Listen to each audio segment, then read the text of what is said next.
Selamat datang saudara-saudari. Kita sedang belajar mengenai akhlak, ya. Adakah percubaan Yesus terhadap Petrus dengan Yudas, ya, mengatasi segalanya? Sekarang kita masuk belajar mengenai Yudas. Akhlak Yudas mengenai wang dan akhlak Yudas mengenai pembetulan. Adakah dia lulus dalam percubaan itu? Sekarang kita masuk mengenai Yudas mengenai wang, ya? Yudas Iskariot adalah juga pengikut yang dipilih oleh Yesus, ya, dan dia ada peluang menjadi, ya, mendapat kelulusan daripada Tuhan, ya. Tetapi apa berlaku kepada percubaan itu? Adakah dia lulus dalam percubaan mengenai wang, ya? Dalam Lukas babak 6 ayat 16, dia berkata, Yudas Iskariot yang kelak menjadi pengkhianat, ya? Bila Yesus memilih Yudas Iskariot, dia sangat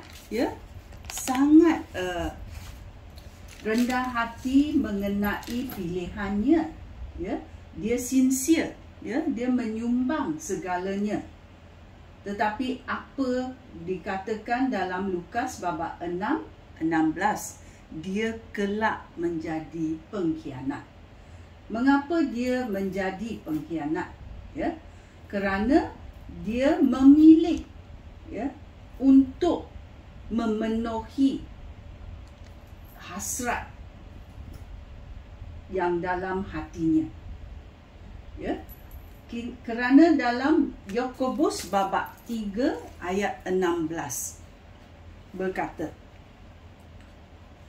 Yakobus babak 3 ayat 16, apabila orang iri hati dan mementingkan diri sendiri, maka akan berlakulah kekacauan dan segala macam kejahatan.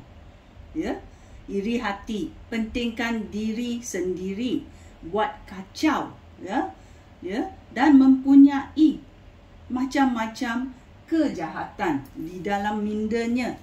Dalam mindanya dia merancang bagaimana membuatnya, ya.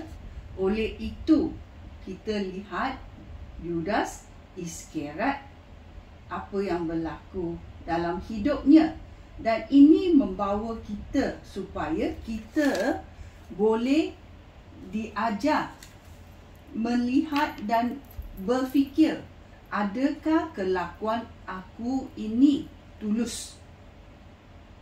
Adakah kelakuan ini memberi kejahatan? Kalau orang sudah tahu, adakah saya tulus atau saya akan dimalukan?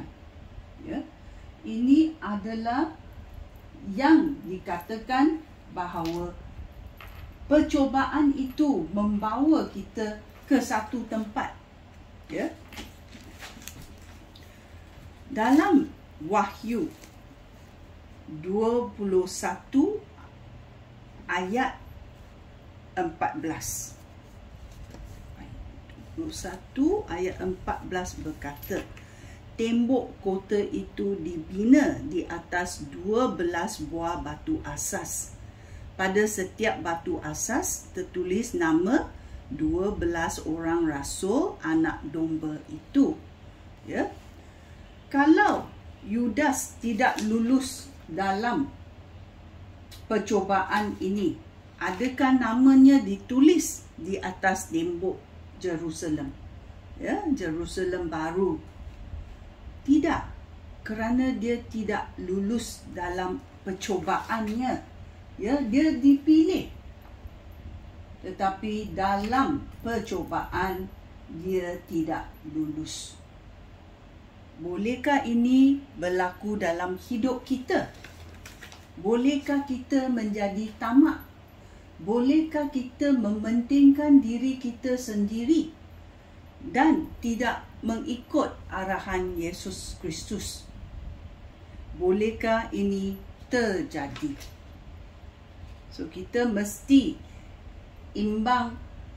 timbangkan apakah kelakuan kita.